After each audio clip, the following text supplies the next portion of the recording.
The wagon lurched over another rut in the trail, and Caroline pressed her hand against her swollen belly, feeling the baby kick as if protesting this endless journey westward. She had exactly $3.47 to her name, a worn carpet bag containing 2 dresses and her mother's Bible, and nowhere to turn back to even if she wanted to. The Missouri sun beat down mercilessly on the canvas cover above her head as she sat among strangers in the overcrowded wagon train. It was June of 1872, and Caroline Fletcher was 22 years old, 6 months pregnant, and completely alone in the world. Her husband Thomas had died 3 months ago in a factory accident back in St. Louis, crushed beneath machinery that should have been replaced years before. The company had offered her $20 in compensation and evicted her from the company housing within a week. She shifted on the hard wooden bench, her back aching from the constant jostling. The woman beside her, Mrs. Henley, a stern-faced matron traveling with her merchant husband, had stopped speaking to Caroline 2 days into the journey after learning she was a widow, traveling alone. Decent women did not do such things, Mrs. Henley's pinched expression seemed to say, every time their eyes accidentally met. But what choice had Caroline had? Thomas's brother had made it clear she was not welcome in his home, especially not with a child on the way that would be another mouth to feed. Her own family was gone, her father dead from consumption 5 years ago, her mother following him 2 years later. There had been an advertisement in the newspaper about a teaching position in a mining town called Silver Ridge, nestled in the Rocky Mountains of Colorado Territory. The advertisement had been 4 months old when she found it, but it was the only thread of hope she had to grasp. So she had spent nearly all her money on passage with this wagon train, trusting that God would provide somehow. Now, as the wheels creaked and groaned beneath her and the baby moved restlessly inside her womb, she wondered if she had made a terrible mistake. The wagon master, a grizzled man named Caleb Porter, rode alongside the train on his bay horse. He was a fair man, Caroline had decided, stern but not unkind. He had hesitated when she approached him about joining the train, his weathered face creasing with concern as he took in her condition and her obvious lack of means. But she must have looked desperate enough that his heart softened, because he had finally nodded and told her she could ride in the Sutton family wagon if she helped Mrs. Sutton with the cooking and minding the children. That arrangement had lasted exactly 5 days before Mr. Sutton decided his wife had enough to manage without taking on charity cases. So Caroline had been moved to the supply wagon, squeezed between barrels and crates and whatever passengers had nowhere else to sit. She earned her keep by mending clothes for the other families, her needle flying through fabric by firelight each evening until her eyes burned with exhaustion. They had been on the trail for 3 weeks now, and they still had at least another month before they would reach the mountain territories. Caroline tried not to think about what would happen when they arrived. Would the teaching position still be available? Would anyone hire a pregnant widow? What would she do when her time came to deliver the baby? The questions circled in her mind like buzzards, but she pushed them away as she had learned to do. There was no point in borrowing tomorrow's troubles when today had enough of its own. That was what her mother used to say, back when the world still made sense and Caroline's future had seemed secure. She pulled out a shirt that needed mending, one of the teamsters that had torn on a nail. The rhythmic motion of the needle through fabric soothed her, gave her something to focus on besides the fear that gnawed at her constantly. The baby kicked again, stronger this time, and despite everything, Caroline felt a small smile tug at her lips. At least she was not truly alone. She carried Thomas's child, a piece of him that would live on even though he was gone. The wagon train stopped at midday to rest the oxen and horses. Caroline climbed down carefully, her movements awkward with her changed center of gravity.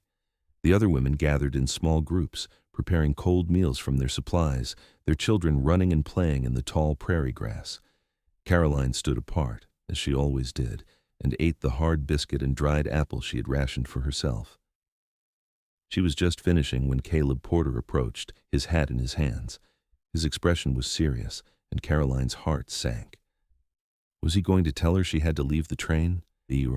Mrs. Fletcher, he said, his voice gruff but not unkind. I wanted to have a word with you about Silver Ridge. Yes? Caroline's mouth went dry. I have been thinking on it, and I am not certain it is the best destination for you in your condition. Silver Ridge is a hard town, rougher than most. It is at the edge of the high mountains, and winter comes early and stays late. The mining camps attract a certain element, if you understand my meaning. Caroline's hands tightened on her carpetbag. Mr. Porter, I appreciate your concern, but I have nowhere else to go. There was an advertisement for a teacher. 4 months old, you said? He shook his head. Likely that position has been filled long since, and even if it is not, I'm not sure the mining company would hire a woman in your circumstances. They want someone who can manage a classroom of rough boys, many of them bigger than you are. Then what am I to do? The words came out sharper than Caroline intended, edged with the panic she tried so hard to keep buried. I have paid for passage to Silver Ridge. That is where I must go. Caleb was silent for a moment, studying her with eyes that had seen too much of life's hardships to be easily fooled. There is another option, he said finally. About 10 miles south of Silver Ridge, there's a settlement called Pine Valley. It is smaller but more established. Real families there, not just miners passing through. They have been wanting a teacher for their children. I know this because my sister lives there with her husband. They run the general store. Hope fluttered in Caroline's chest, fragile as a moth's wing. Do you think they might have need of me? I think they would be more understanding of your situation than the mining camp would be, Caleb said carefully. And my sister Martha is a good woman. She would help you get settled. I will write you a letter of introduction if you like. Tears pricked at Caroline's eyes, the first kindness she had been shown in so long threatening to crack the careful control she maintained. Thank you? She whispered. That would mean more than I can say. He nodded, clearly uncomfortable with her emotion. I will have it ready for you by tonight. Now you should rest while you can. We will be moving out soon, and it is going to be a long afternoon. The days that followed blurred together into a haze of heat and dust and bone-deep weariness. The terrain grew rougher as they left the prairie behind and began climbing into the foothills. Caroline's back ached constantly now, and her feet swelled so badly that she could barely lace her boots. But she endured, because what else could she do? At night, she lay beneath the wagon on her bedroll, staring up at the star-scattered sky and thinking about the life growing inside her. Boy or girl? Would the child have Thomas's dark hair or her own lighter brown? Would he or she ever know what a good man their father had been, how he had worked himself to exhaustion to provide for his family, how he had died too young trying to fix machinery that was not even his responsibility? She placed her hand on her belly and felt the baby move, a sensation that still filled her with wonder, despite everything. I will take care of you, she whispered into the darkness. I do not know how yet, but I will. I promise. The wagon train crossed into Colorado territory in early July.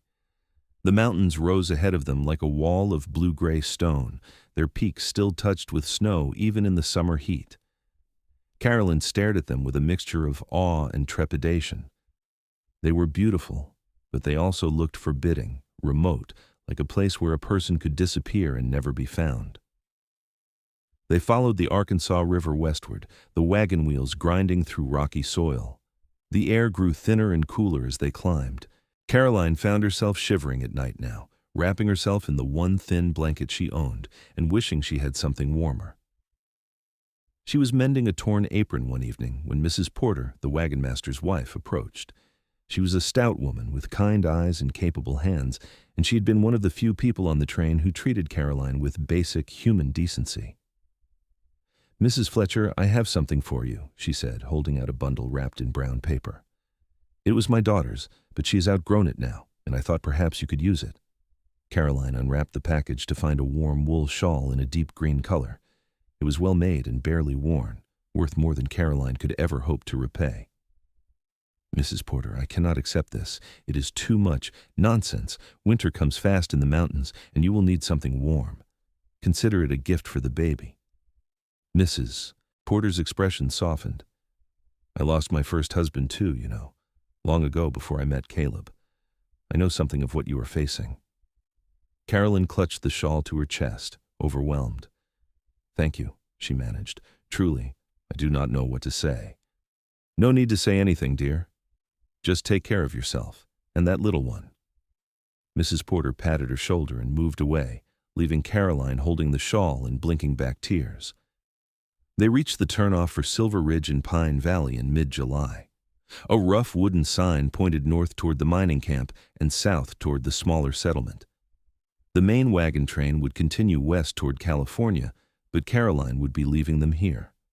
Caleb Porter arranged for a freight wagon heading to Pine Valley to give her passage for the last leg of her journey. The driver was a taciturn man named Ezra, who grunted acknowledgement when she thanked him for the ride but otherwise said nothing. Caroline did not mind. She was too nervous about what lay ahead to make conversation anyway. They followed a rutted track that wound through dense pine forests, the wagon creaking and swaying over rocks and roots. The air smelled of resin and earth, and somewhere in the distance, Caroline could hear the rush of water over stone.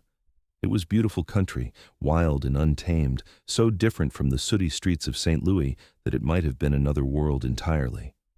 After several hours, they emerged from the forest into a valley cupped between steep mountainsides.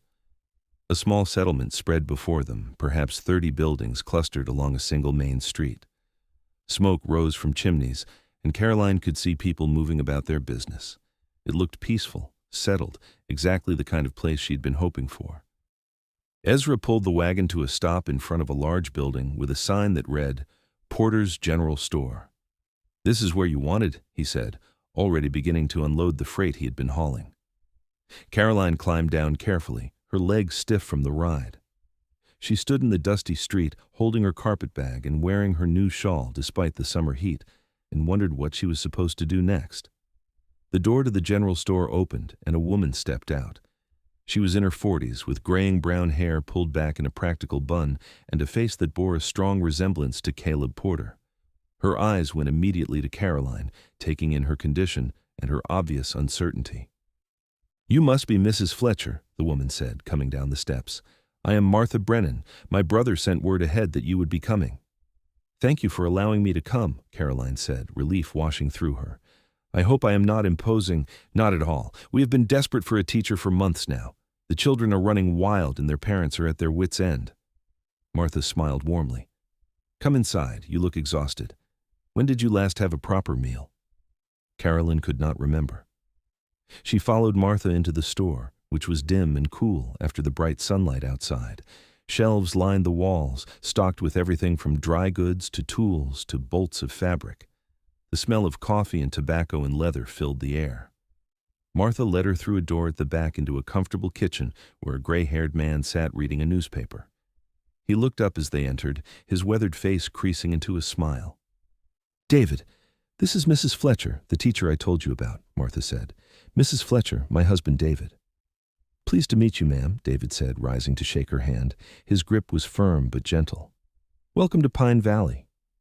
"Sit down before you fall down," Martha instructed, pulling out a chair. "David, fetch some of that stew from the pot, would you? And bread. The poor girl looks like she has not eaten in days." Caroline wanted to protest that she was fine, but the truth was she was lightheaded with hunger and exhaustion.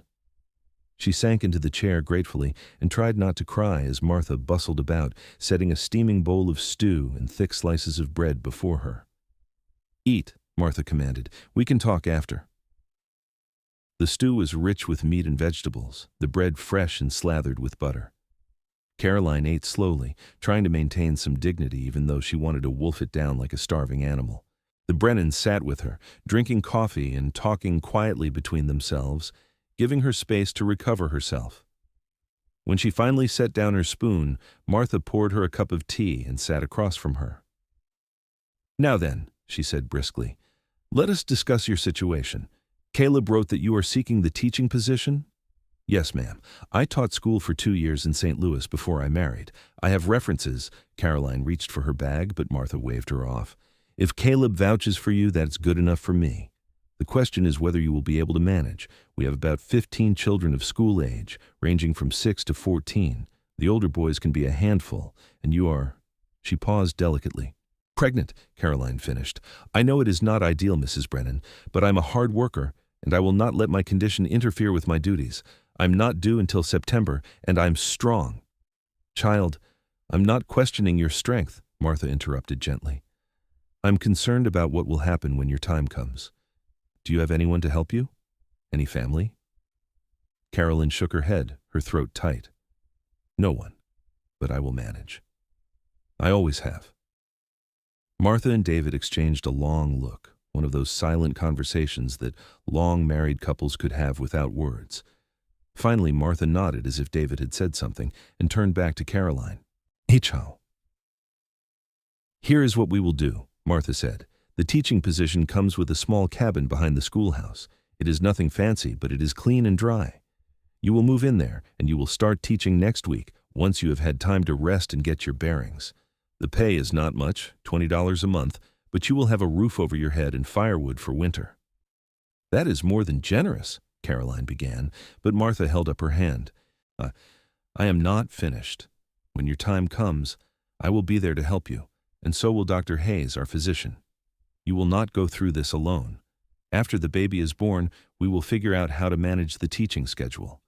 Perhaps some of the older girls can help mind the child during lessons. We will work it out together." Caroline stared at this woman who was offering her more kindness than she had any right to expect, and this time she could not stop the tears from falling. "Why?" she whispered.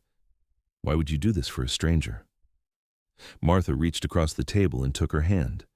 "Because I was once a young woman alone and afraid, and someone helped me when I needed it most, and because that is what we do here in Pine Valley. We take care of our own, and as of today, you are one of ours." The cabin behind the schoolhouse was small, just 2 rooms with a stone fireplace and a few pieces of rough furniture. But it had a real bed with a straw mattress, a table and chairs, a cook stove, and windows that let in the mountain light. To Caroline, who had been sleeping under a wagon for weeks, it looked like a palace. Martha helped her settle in, bringing supplies from the store and refusing to take payment. "You can pay me back once you receive your first wages," she said when Caroline protested. "For now, just focus on getting rested." The next few days passed in a blur of activity. Caroline met the families whose children she would be teaching and found them to be hard-working folk, miners and farmers and merchants who wanted better lives for their children. They were cautiously welcoming, reserving judgment, until they saw whether this pregnant widow from St. Louis could actually manage their rowdy offspring. The schoolhouse itself was a simple log building with benches and a few slates for the children to write on. There were some worn primers and a handful of books, including a Bible and a collection of Shakespeare's plays that someone had donated. It was not much, but Caroline had worked with less. She threw herself into preparing lessons, grateful to have something to occupy her mind besides worry. She organized the books, cleaned the schoolhouse until it shone, and planned a curriculum that would challenge the older children while still meeting the needs of the younger ones. She was determined to prove herself worthy of the trust Martha and the other families had placed in her. The school term began on a Monday morning in late July. Caroline stood at the front of the room, her hands folded over her swollen belly, and watched as 15 children filed in with varying degrees of enthusiasm. Some looked eager, others sullen, most just curious about this strange new teacher. "Good morning," Caroline said, pitching her voice to Carrie without shouting. "My name is Mrs. Fletcher, and I will be your teacher this year. I know some of you have not had regular schooling, and that is all right. We will all learn together at whatever pace is right for each of you." A boy in the back, one of the older ones, raised his hand. He had the beginnings of a mustache and a cocky expression that suggested he was going to be trouble. "Is it true you are a widow, ma'am?" "Samuel!" a girl next to him hissed, elbowing him sharply. "It is all right," Caroline said calmly. "Yes, Samuel, I am a widow. My husband died in an accident several months ago. Do you have a point to make?" Samuel looked taken aback by her directness. "No, ma'am, just curious." "Curiosity is good," Caroline said. "It means you have an active mind. But let us direct that curiosity toward your studies, shall we? Now, I would like each of you to tell me your name and how old you are, starting with the youngest." The day went better than she had feared. The children were undisciplined and their knowledge levels varied wildly, but they were not mean-spirited, and most seemed genuinely interested in learning. By the time she dismissed them at 3 o'clock, Caroline was exhausted, but cautiously optimistic. She was tidying the schoolhouse when she heard the door open behind her. She turned to see a man standing in the doorway, and her breath caught in her throat. He was huge, well over 6 feet tall, with shoulders that seemed to fill the doorframe. His hair was dark brown and hung past his collar, and his face was tanned and weathered by sun and wind. He wore buckskin pants and a homespun shirt that stretched tight across a chest that looked like it was carved from oak. His arms were thick with muscle, his hands large and calloused. He looked like something out of a legend, a figure from the wild mountains themselves. But it was his eyes that held her attention. They were gray-blue, the color of a winter sky, and they regarded her with an intensity that made her want to step back. There was something fierce in those eyes, something untamed, but also something careful, as if he was trying very hard not to frighten her. "You are the new teacher," he said. His voice was deep and rough, as if he did not use it much. "Yes," Caroline managed. "I am Mrs. Fletcher." He nodded slowly, his gaze dropping to her belly and then back to her face. "I am James Bridger. I live up in the high mountains, but I come down every few months for supplies. Mrs. Brennan told me they had finally found someone to teach the children." "James Bridger," Caroline repeated. The name was familiar. "I've heard some of the children mention you. You are the trapper who brings in furs, among other things." He shifted his weight, looking uncomfortable in the enclosed space of the schoolhouse, like a wild animal forced into a cage. "I wanted to meet you, to see if you were real." "I assure you I am quite real," Caroline said, a bit tartly. The way he was staring at her was unnerving. Something that might have been a smile tugged at the corner of his mouth. "The children have needed a teacher for a long time. It is good that you came." He turned to leave, then paused. "If you need anything at all, you tell Mrs. Brennan. She will know how to reach me."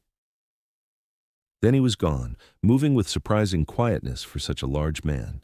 Caroline stood alone in the schoolhouse, her heart beating faster than it should, and wondered what had just happened.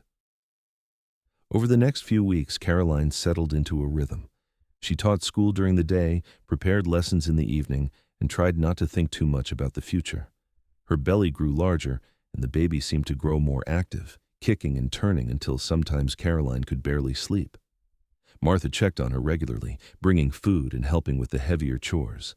The other women of Pine Valley began to warm to her as well, seeing that she was a good teacher and a decent person despite her circumstances. They brought her baby clothes they no longer needed, a cradle that had been gathering dust in someone's attic, soft blankets, and tiny gowns. Their kindness made Caroline's eyes sting with tears more often than she cared to admit. She had been alone for so long, dealing with everything by herself, that she had forgotten what it felt like to be part of a community. She thought about James Bridger more than she should. She had only seen him that once, but his image was burned into her memory. There was something about him, something that called to a part of her she had thought died with Thomas. It was not just his obvious strength, though that was impressive enough.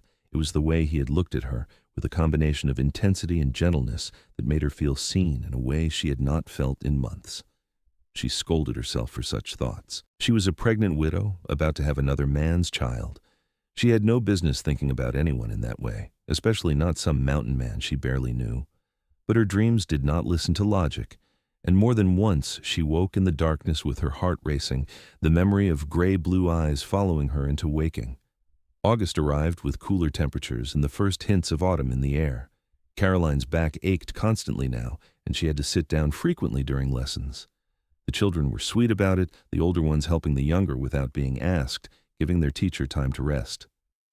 She was walking back to her cabin after school one afternoon when she saw him again. James Bridger was coming out of the general store, a heavy pack on his back that would have made any normal man stagger. He carried it as if it weighed nothing. He saw her at the same moment, and something shifted in his expression. He set down the pack and walked toward her, his long strides eating up the distance between them. "Mrs. Fletcher," he said, his eyes going immediately to her belly. She was much larger now than she had been when they first met. "How are you managing?" "Well enough," Caroline said, though the truth was she was tired all the time and her feet hurt and she was terrified about what would happen when the baby came. But she was not about to admit that to this near stranger, no matter how kind his eyes were. He studied her for a long moment, and she had the unnerving sensation that he could see right through her careful facade. "You should not be carrying that," he said, nodding at the basket of books she held. "It is not heavy," Caroline began, but he had already taken it from her, his fingers brushing hers in the exchange. The touch sent a shock of warmth up her arm. "I will walk you home," he said, and it was not a question. They walked in silence, Caroline very aware of his presence beside her. He moved like a predator, all controlled power and fluid grace, his eyes constantly scanning their surroundings as if watching for threats. It should have made her nervous, but instead, she felt safer than she had in months. "When is the baby due?" he asked as they approached her cabin. "September," Caroline said. "Dr. Hayes thinks sometime in the middle of the month." James nodded. He set the basket down on her porch and turned to face her. "I'm going back up into the mountains tonight. I will be back down before your time comes." It was a statement, almost a promise, and Caroline did not know what to make of it. "You do not need to worry about me, Mr. Bridger. Martha and the doctor will be here." "I will be here too," he said, with such certainty that Caroline did not argue. He left without another word, striding back toward the general store to collect his supplies. Caroline stood on her porch, watching him go, and pressed a hand to her racing heart. The last weeks of August passed slowly. Caroline grew larger and more uncomfortable, struggling to stand for long periods during lessons. The children were patient with her, and she was touched by their concern. Even Samuel, the boy who had challenged her on the first day, went out of his way to help, carrying water and firewood without being asked. Martha came by every evening now, checking on her and bringing food. "Any day now," she would say, her experienced eyes assessing Caroline's condition. "The baby has dropped. It will be soon." Caroline tried not to be afraid, but the truth was she was terrified. She had never done this before. What if something went wrong? What if she was not strong enough? What if the baby did not survive or she did not? Who would take care of her child if she died? She lay awake at night, her hands on her belly, feeling the baby move and trying to send all her love and determination through her skin to the little life inside her. "Be strong," she whispered. "We are going to get through this together." It was the first week of September when James Bridger came back down from the mountains. Caroline was in the schoolhouse, trying to teach geography while also dealing with persistent contractions that she was fairly certain were not labor yet, but were uncomfortable enough to make concentrating difficult. She looked up from the map she was showing the children and saw him through the window, riding a large roan horse and leading a pack mule. Her heart did a strange flip in her chest. He did not come to the school, but that evening there was a knock on her cabin door. Caroline answered it to find James standing there, his hat in his hands, looking somehow both dangerous and uncertain. "Mrs. Fletcher," he said, "I wanted to check that you are well." "I am fine," Caroline said automatically, even though she was gripping the doorframe to steady herself against another contraction. His eyes narrowed. "You are in pain." "It is nothing," Caroline lied. "Just some discomfort. The doctor says it is normal at this stage." She gasped as a stronger contraction hit, doubling her over. James moved fast, catching her before she could fall, his strong arms supporting her weight as if she weighed nothing at all. "I'm getting Martha," he said, his voice tight with concern. "Do not move." "I'm not going anywhere," Caroline managed through gritted teeth. He carried her to the bed, setting her down as gently as if she were made of glass, then strode out into the twilight. Caroline lay there, breathing through the contractions, and wondered if this was it, if the baby was really coming now. Martha arrived within minutes, James at her heels. She took one look at Caroline and nodded. "It is time," she said calmly. "James, fetch Dr. Hayes, then make yourself useful and boil water." What followed was a blur of pain and effort and fear. The contractions came faster and harder, waves of agony that made Caroline cry out, despite her determination to be strong. Martha was there through all of it, holding her hand, wiping her forehead, telling her she was doing well even when Caroline was certain she could not continue. She lost track of time. Hours passed, or maybe days, she could not tell. At some point, Dr. Hayes arrived, a competent middle-aged man who examined her and said things she did not fully understand. All she knew was the pain and the desperate need to push, to get this baby out, to end this ordeal. "You are almost there," Martha said, her voice cutting through the fog. "One more push, Caroline. One more." Caroline gathered every scrap of strength she had left and pushed with all her might. There was a moment of searing pain, and then suddenly a release, and the sound of a baby crying filled the cabin. "It is a boy," Dr. Hayes announced, holding up a red, squalling infant. "A healthy boy. Caroline collapsed back against the pillows, tears streaming down her face. A boy. She had a son. The doctor cleaned the baby and wrapped him in a blanket, then placed him in Caroline's arms.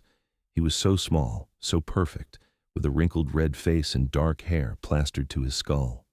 His eyes were squeezed shut, but his lungs were clearly strong, based on the volume of his cries.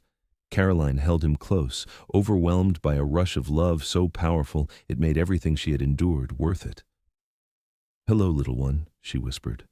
"Welcome to the world. I am your mama." The baby quieted at her voice, his tiny hand wrapping around her finger with surprising strength. Caroline stared down at him, at this miracle she had carried and birthed, and felt something inside her heal. She was not alone anymore. She had her son. Martha cleaned up while Dr. Hayes gave Caroline instructions about caring for herself and the baby. She heard it all as if from a distance, too absorbed in her son to pay full attention. Finally, they finished and prepared to leave. "You did wonderfully," Martha said, kissing Caroline's forehead. "Rest now. I will be back in the morning to check on you." When they opened the door to leave, Caroline caught a glimpse of James Bridger standing on her porch. He had been there the whole time, she realized, waiting, making sure she was all right. Martha said something to him that Caroline could not hear. And then they were gone. Caroline expected James to leave as well, but instead he appeared in the doorway, his large frame filling the space. "May I?" he asked, nodding toward the bed. Caroline should have said no. It was not proper for a man to be in her bedroom, especially not now. But she was too exhausted to care about propriety, and there was something in his eyes that made her nod. He approached slowly, as if afraid of startling her, and looked down at the baby in her arms. His rough, weathered face softened in a way that made Caroline's breath catch. "He is perfect," James said quietly. "What will you name him?" "Thomas," Caroline said without hesitation, "after his father." James nodded. "It is a good name. Strong." He hesitated, then added, "You were very brave." "I did not feel brave," Caroline admitted. "I felt terrified." "Bravery is not the absence of fear," James said. "It is doing what must be done despite the fear. You did that tonight." They stayed like that for a long moment, James standing beside the bed, Caroline holding her son, something wordless passing between them. Then James stepped back. "I should let you rest," he said, "but I will be nearby if you need anything. Anything at all." "Thank you," Caroline said, "for everything." He nodded once and left, closing the door softly behind him.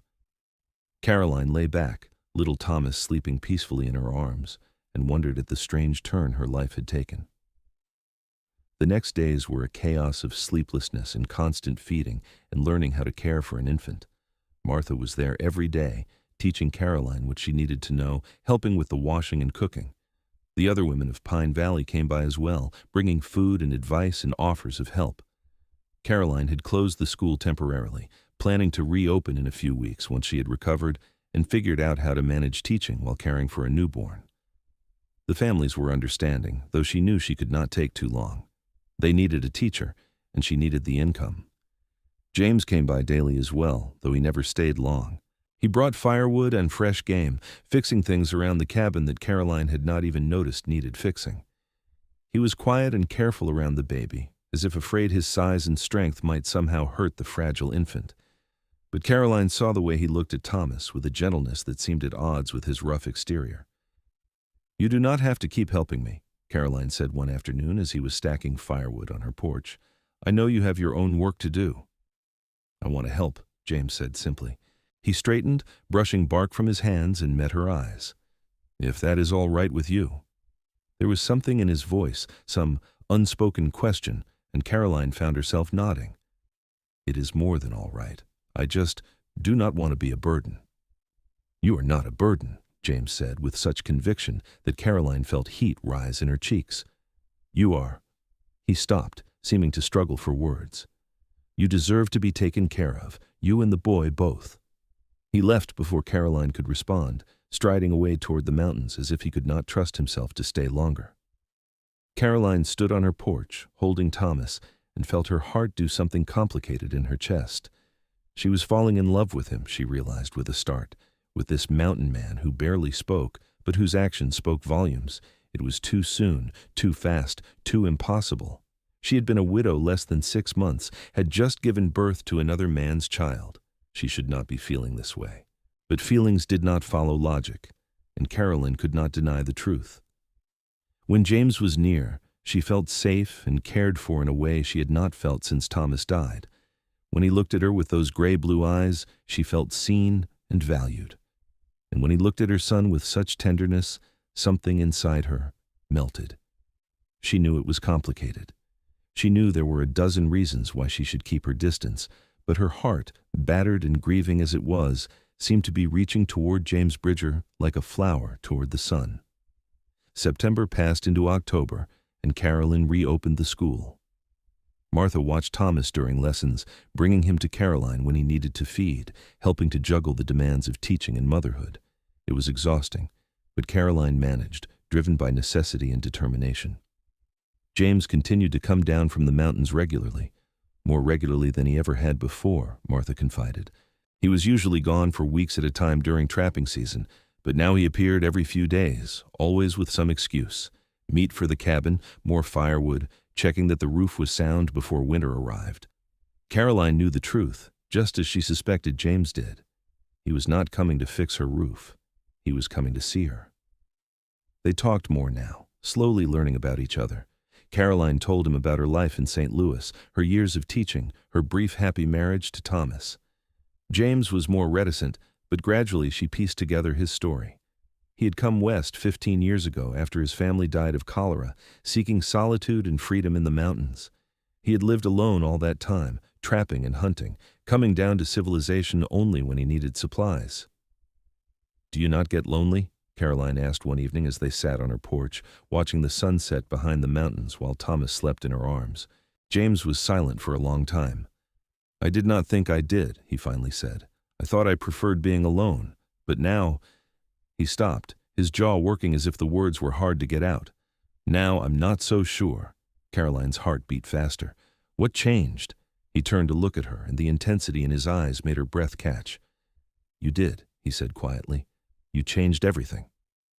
They stared at each other in the fading light, and Caroline felt the moment stretch between them, full of possibility and fear and hope. Then Thomas stirred and began to fuss, breaking the spell. "I should feed him," Caroline said, her voice not quite steady. James nodded and stood. "I will see you tomorrow." "Tomorrow," Caroline echoed, watching him walk away into the gathering darkness. That night, after Thomas was asleep, Caroline sat by the fire and thought about what she wanted. She had loved Thomas Fletcher, had grieved him deeply, and would always carry his memory in her heart.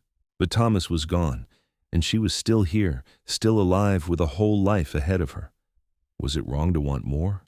To want love and companionship again? To want a father for her son, someone strong and good who would protect them and care for them? She thought about James, about his gentleness with Thomas, his quiet strength, the way he looked at her as if she was something precious. She thought about how safe she felt when he was near, how her heart lifted when she saw him coming down the trail.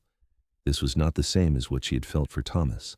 That had been young love, sweet and simple and built on shared history. This was something deeper, forged in hardship and survival, tempered by loss and loneliness. This was the love of two people who had both known pain and were choosing to reach for joy despite it. If James felt the same way, if he wanted what she wanted, there was only one way to find out. The next day, when James arrived with fresh venison, Caroline invited him inside. He hesitated on the threshold, clearly aware of the impropriety, but she waved away his concern.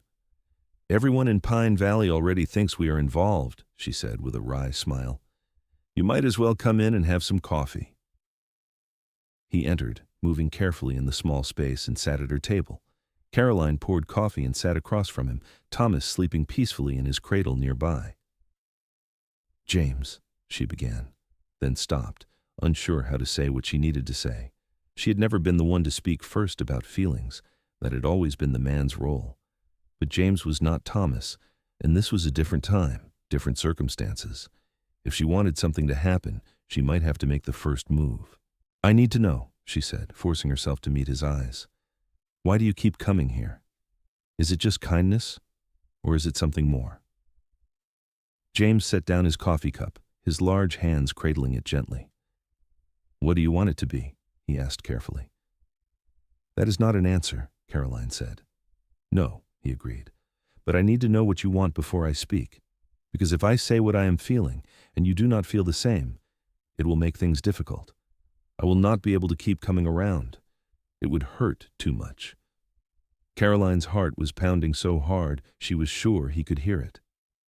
"What if I feel the same?" she whispered. James inhaled sharply. "Do you?" "I think I do," Caroline admitted. "I know it is too soon. I know I should still be grieving. I know I have a baby and complications and no business thinking about such things. But when you are here, I feel whole. I feel like maybe everything will be all right. And when you are gone, I miss you. So yes, I think I feel the same." For a moment, James just stared at her. Then he stood and circled the table, kneeling beside her chair so they were eye level. "I am in love with you," he said, his voice rough with emotion. "I have been since the first time I saw you standing in that schoolhouse, brave and strong, and so obviously afraid but refusing to show it. I have been alone for 15 years, Caroline, and I did not think I needed anyone. But I need you. I need you and that boy, and I want to take care of you both for the rest of my life, if you will let me." Tears spilled down Caroline's cheeks. "It has only been a few months since my husband died," she said. "People will talk." "Let them talk," James said fiercely. "I do not care about people's opinions. I care about you. I care about giving you and Thomas a home and a life and everything you deserve, but only if you want it. Only if you want me." "I do want you," Caroline said, the words coming out in a rush. "I want you so much it frightens me. I did not think I could feel this way again. But I do, and I do not want to fight it anymore." James cupped her face in his large calloused hands and kissed her. It was gentle at first, almost hesitant as if he was afraid of hurting her. But when Caroline kissed him back, winding her arms around his neck, the kiss deepened, became something urgent and claiming. When they finally broke apart, both breathing hard, James rested his forehead against hers. "Marry me," he said, "not right away if you need time, but soon. I want you to be my wife. I want Thomas to be my son. I want us to be a family." "Yes," Caroline said without hesitation. "Yes, I will marry you."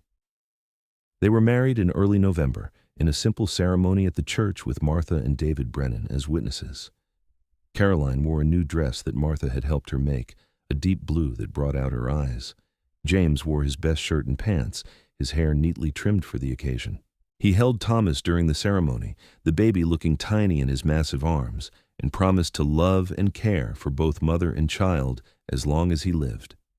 The people of Pine Valley attended, and if any of them thought the marriage too hasty or improper, they kept it to themselves.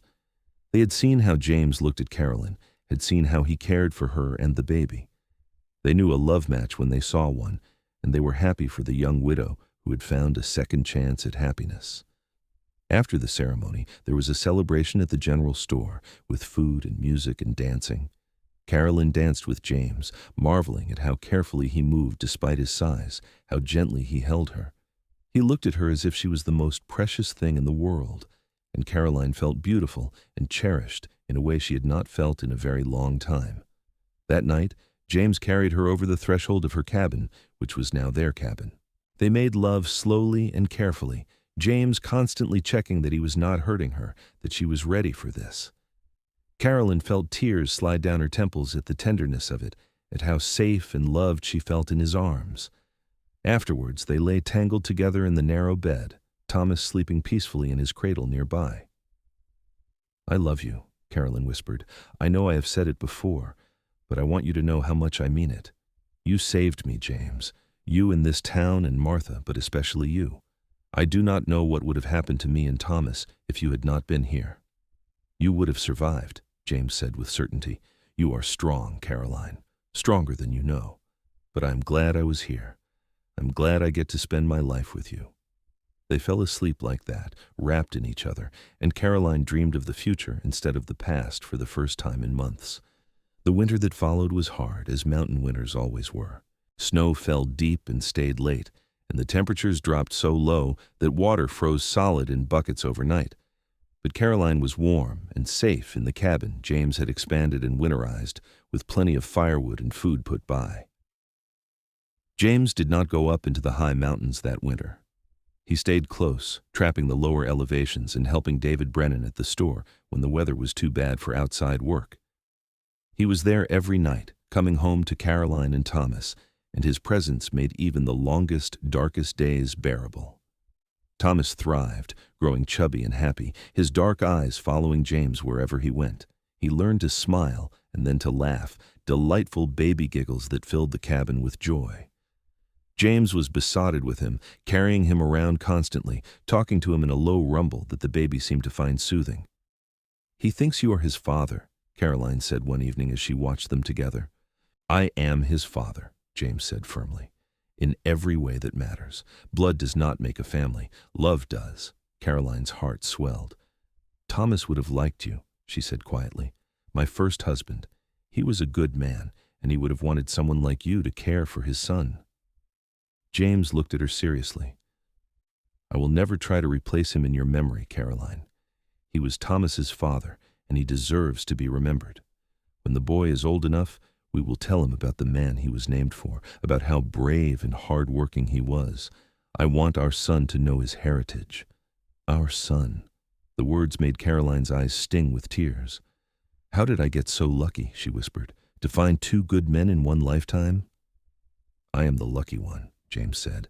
"I was just existing before you came. You made me start living again." Spring arrived slowly, the snow melting to reveal the green underneath. Caroline reopened the school, and Martha continued to watch Thomas during lessons. He was getting bigger now, more active, reaching for everything and babbling constantly. James made him toys, carved animals and wooden blocks, and built him a sturdy high chair for meals. Life settled into a comfortable rhythm. Caroline taught during the day, James worked at whatever needed doing, and in the evenings they were together as a family. It was simple and sometimes hard, but it was also full of love and laughter and the sense that they were building something lasting. In May, Caroline realized she was pregnant again. She told James one evening after Thomas was asleep, nervous about how he would react. They had not planned for this so soon, but James just smiled, wide and genuine, and pulled her into his arms. "A baby," he said wonderingly. "Our baby." "You're not worried?" Caroline asked. "Why would I be worried? We have a home, we have enough to live on, and Thomas needs a brother or sister to play with." He placed his hand on her still flat stomach. "This is a blessing, Caroline. Nothing to worry about." The pregnancy was easier than the first had been, perhaps because Caroline was not alone and terrified this time. She had James and Martha and the whole community supporting her. She taught school through the summer, and when she began to show, the children were excited about the coming baby. The baby was born in January of 1874, in the middle of a snowstorm. James was there through the whole thing, holding Caroline's hand, wiping her forehead, telling her how strong she was. When Dr. Hayes finally placed a squalling infant in her arms, James looked down with wonder. "Another boy," the doctor announced. "Another son," James said, his voice thick with emotion. He touched the baby's tiny hand with one massive finger, and the infant gripped it instinctively. "Hello, little one. Welcome to the family." They named him Michael James, after James's father and himself. He was a good baby, healthy and loud, with his father's gray-blue eyes and a shock of dark hair. Thomas, who was 16 months old now and toddling around getting into everything, was fascinated by his little brother, constantly wanting to touch and see and help. Life with two children was chaotic and exhausting, but Caroline had never been happier.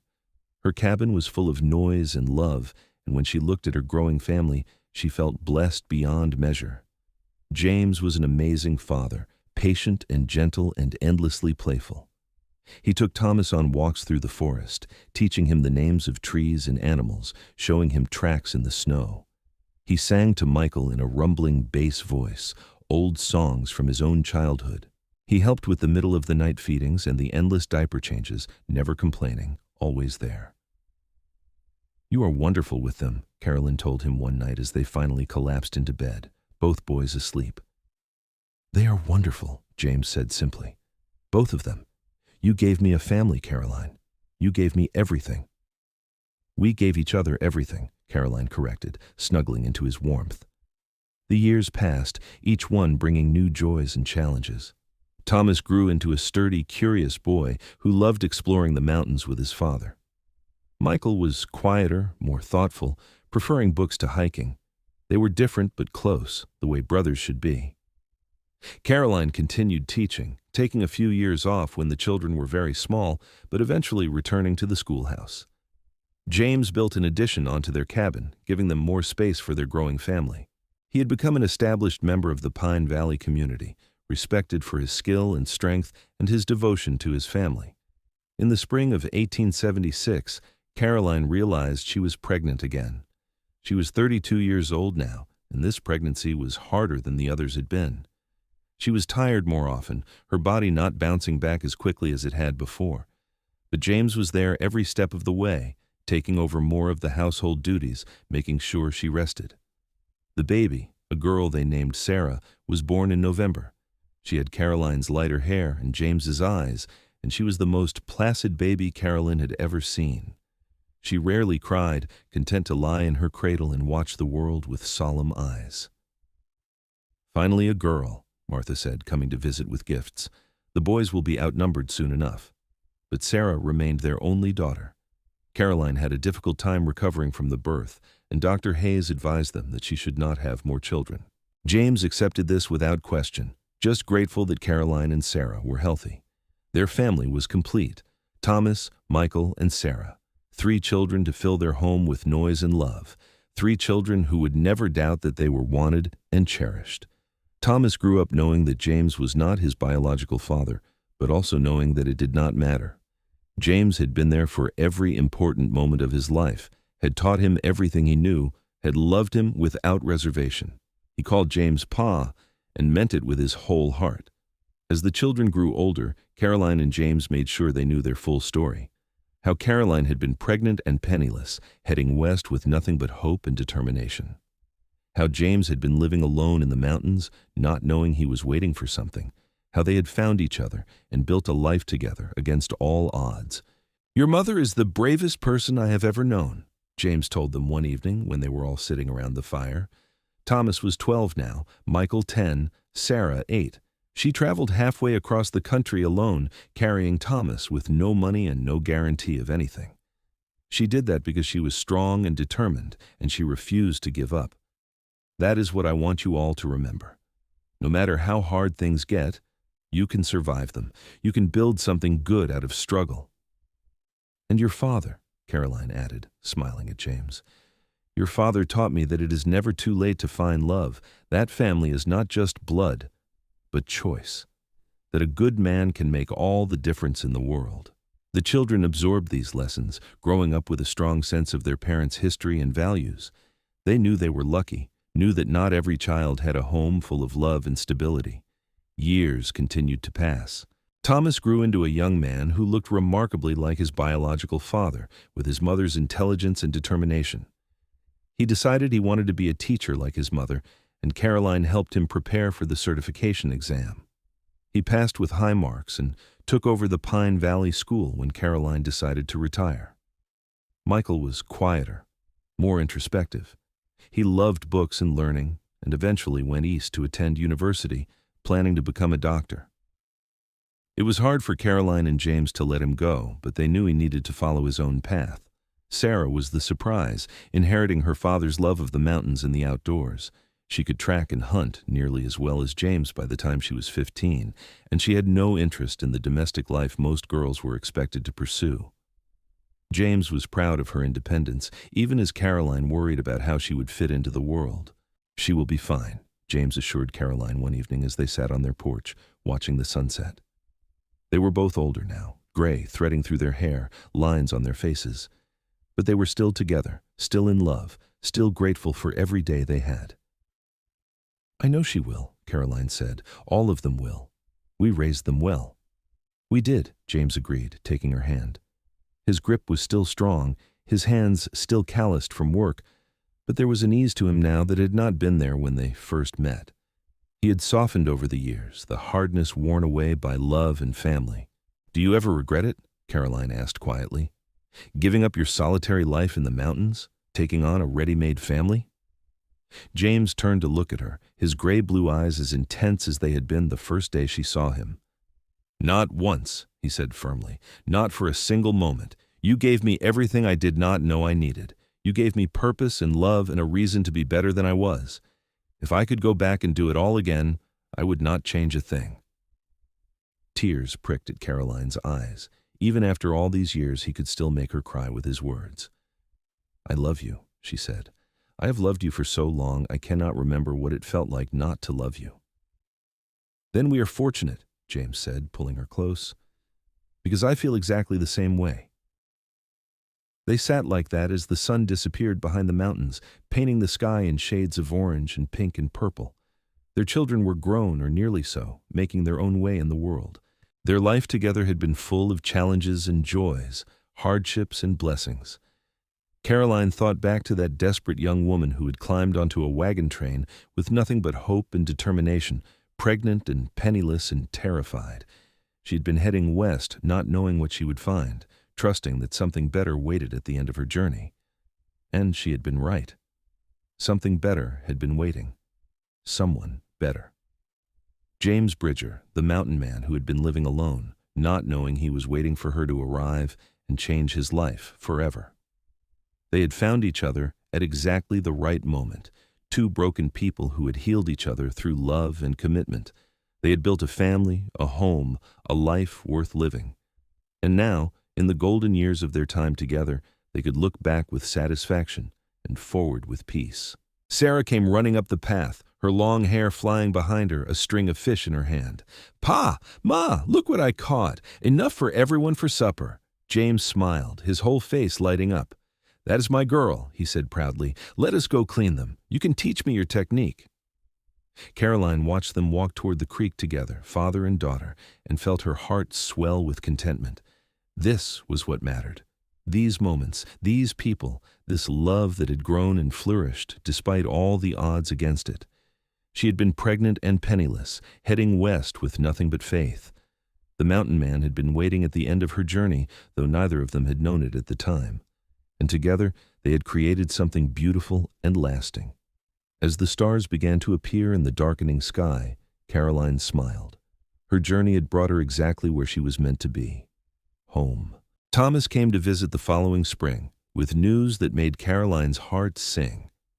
He had met a young woman in the next valley over, another teacher, and they were planning to marry. Her name was Emma, and when Thomas brought her to meet his parents, Caroline saw immediately that she was perfect for her eldest son. Emma was intelligent and kind, with a quick smile and a genuine love for children and teaching. The wedding was held in Pine Valley in June of 1884, a beautiful ceremony that brought the whole community together.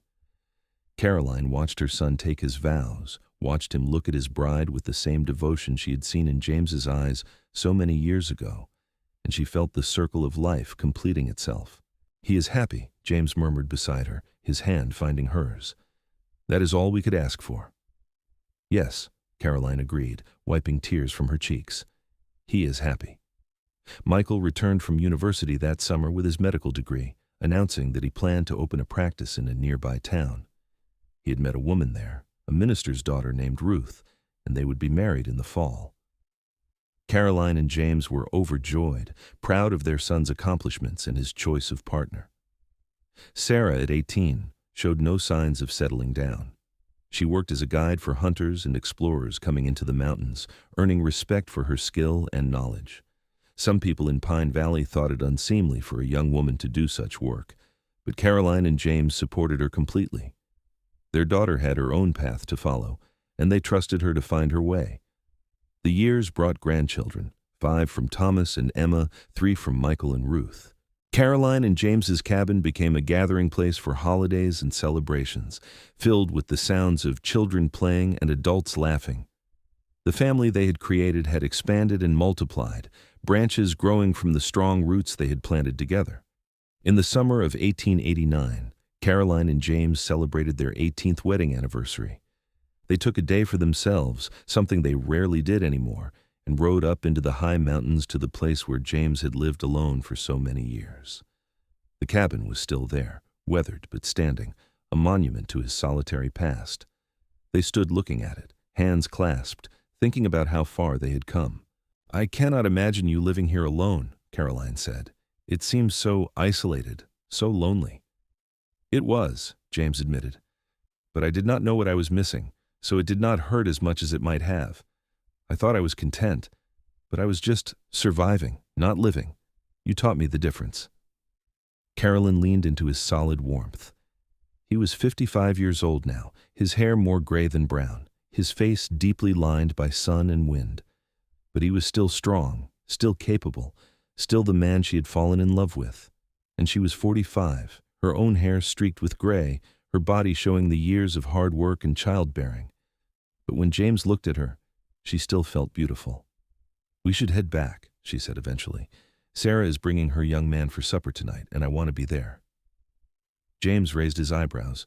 Sarah had been seeing a trapper named Daniel Walsh, a quiet man who seemed to appreciate her independent spirit. "You think this is serious?" "I think it might be," Caroline said with a smile. "I recognize the look in her eyes. It is the same look I had when I realized I loved you." They rode back down the mountain as the sun began to set, arriving home just as Sarah and Daniel were walking up the path. Over supper, Daniel asked James for permission to court Sarah properly, with the intention of marriage. James looked at his daughter, saw the happiness in her eyes, and gave his blessing. Sarah and Daniel were married in the spring of 1890. It was a small ceremony, just family and close friends, held outdoors with the mountains as backdrop. Sarah wore a simple dress and wildflowers in her hair, and she looked radiant. Daniel gazed at her with such love and respect that Caroline knew her daughter would be happy. All three of their children were now married, building lives and families of their own. Caroline and James settled into a comfortable rhythm, still active and engaged, but also taking time to simply enjoy each other's company. They took long walks through the forest, sat on their porch in the evenings watching the stars, made love with the unhurried tenderness of long familiarity. "Do you remember when we first met?" Caroline asked one night as they lay in bed, James's arm around her shoulders. "You looked so fierce standing in the doorway of the schoolhouse. I thought you were going to tell me to leave." James chuckled, the sound rumbling through his chest. "I was terrified," he admitted. "I'd not talked to a woman in years, and there you were, so beautiful and brave and very obviously pregnant. I did not know what to say." "You did fine," Caroline assured him. "Better than fine. You made me feel safe when I had been frightened for so long." "You made me feel alive," James said. "I'd been dead inside for 15 years, just going through the motions. Then I saw you, and suddenly I wanted things again. I wanted to matter to someone, to have a purpose beyond just surviving." "We saved each other," Caroline said softly. "Yes," James agreed. "We did." The turn of the century came, and with it, changes that neither of them could have imagined when they first met. The railroad reached closer to Pine Valley, bringing new people and new ideas. The mining camps grew into real towns. The wildness of the mountains was slowly being tamed, though much of it remained as remote and beautiful as ever. Thomas had taken over as the head teacher for the entire Pine Valley school system, which now included 3 buildings and 6 teachers. Michael's medical practice had grown to serve 4 different communities, and he had taken on 2 younger doctors to help with the workload. Sarah and Daniel had built a life-guiding expeditions into the high country, earning a reputation for their skill and knowledge. And through it all, Caroline and James remained the steady center, the foundation upon which their family was built. They were in their 60s now, slowing down but not stopped, still finding joy in each day and in each other. In the spring of 1902, Caroline woke one morning to find James still asleep beside her, something that rarely happened. He was always up before dawn, even now. She touched his shoulder gently, and he stirred. "Are you feeling all right?" she asked, concerned. "Just tired," James said, though his voice sounded strained. "I will be fine after some coffee." But he was not fine. Over the next weeks, it became clear that something was wrong. James, who had been healthy and strong his entire life, was failing. He grew tired easily, his breathing sometimes labored. Michael examined him and confirmed Caroline's fears. His heart was weakening, worn out after a lifetime of hard work in harsh conditions. How long? James asked his son bluntly. Michael's face was anguished. I do not know, Pa. Months, maybe a year. I wish I could tell you something different. James nodded, accepting the news with the same calm he brought to everything. Then we will make the most of the time I have left. Caroline refused to cry in front of him, saving her tears for moments when she was alone. She would not burden him with her grief, not when he was the one facing death. But inside, her heart was breaking. How could she live without him? How could she face the world alone again after so many years of partnership? But she did not speak these fears aloud. Instead, she made sure every day was full of love and laughter and the presence of family. Their children and grandchildren visited constantly, filling the cabin with noise and life. James held his grandchildren on his lap and told them stories of his life in the mountains, of the adventures he had before he met their grandmother, of the day he first saw Caroline and knew his life would never be the same. I want you all to remember something, he told them one evening when they were all gathered. His voice was weaker now, his breathing shallow, but his eyes were still bright. Love is the only thing that matters in the end. Not money, not success, not what people think of you. Just love. Love your families, love your partners, love the world around you. That is how you build a life worth living. The grandchildren listened solemnly, sensing the importance of the moment, even if they did not fully understand why. That night, after everyone had left, Caroline and James lay in bed together. She was curled against his side, her head on his chest, listening to his heartbeat. It was slower than it should be, irregular, but it was still there. I am not ready to let you go, she whispered. I know, James said, his hand stroking her hair. I am not ready to go. But we do not always get to choose these things. It is not fair. We should have more time. We have had 30 years, James said gently. 30 years more than I ever thought I would have. 30 years of happiness and love and family. That is more than most people get, Caroline. We have been blessed. I know, Caroline said, tears soaking into his shirt. I know we have, but I still want more. I want forever. Then remember me, James said. Tell our story to our grandchildren and their children after them. Keep me alive in memory. That is as close to forever as any of us get. James Bridger died on a clear September morning in 1902, with Caroline holding his hand and all three of his children surrounding the bed. His last words were, I love you, spoken to Caroline with his final breath. He was 68 years old, and he had lived to see his family flourish and thrive. Caroline thought the grief would destroy her. She had lost Thomas Fletcher 28 years ago, and that had been terrible. But losing James was worse, because they had built an entire life together, had been partners in every sense of the word for 3 decades. He was woven into every part of her existence, and without him, she felt like half of herself was missing. But she did not break. She grieved deeply and honestly, letting herself feel the full weight of her loss. Her children supported her through it, staying close, making sure she was never alone. And gradually, as the weeks turned to months, the sharp edge of pain dulled to an ache she could live with. She did what James had asked. She told their story to anyone who would listen. She talked about the pregnant widow who had headed west with nothing but hope, and the mountain man who had been waiting for her without knowing it. She talked about how they had found each other and built something beautiful together, how they had proven that love could flourish even in the hardest soil. The grandchildren loved the stories, requesting them over and over. And as they grew up and had children of their own, they passed the stories on, keeping James's memory alive just as he had wanted. Caroline lived another 12 years after James died, surrounded by family and love. She watched her grandchildren grow up and start families of their own. She saw Pine Valley continue to grow and change, becoming a prosperous mountain town. She stayed active in the community, teaching reading to children who needed extra help, mentoring young teachers, remaining a vital part of the place she had made her home. But she never remarried. How could she, when she had already had the great love of her life? James had been her partner, her protector, her best friend, and her heart. She had been blessed to find love twice, and that was more than enough. When she died peacefully in her sleep in 1914 at the age of 68, the entire town of Pine Valley mourned. She had been one of the founding members of their community, had taught multiple generations of their children, had been an example of strength and grace and resilience. They buried her beside James on a hillside overlooking the valley, under a pine tree that had been a sapling when they first married. Thomas oversaw the funeral, standing tall and strong at 64 years old, his own hair gray now.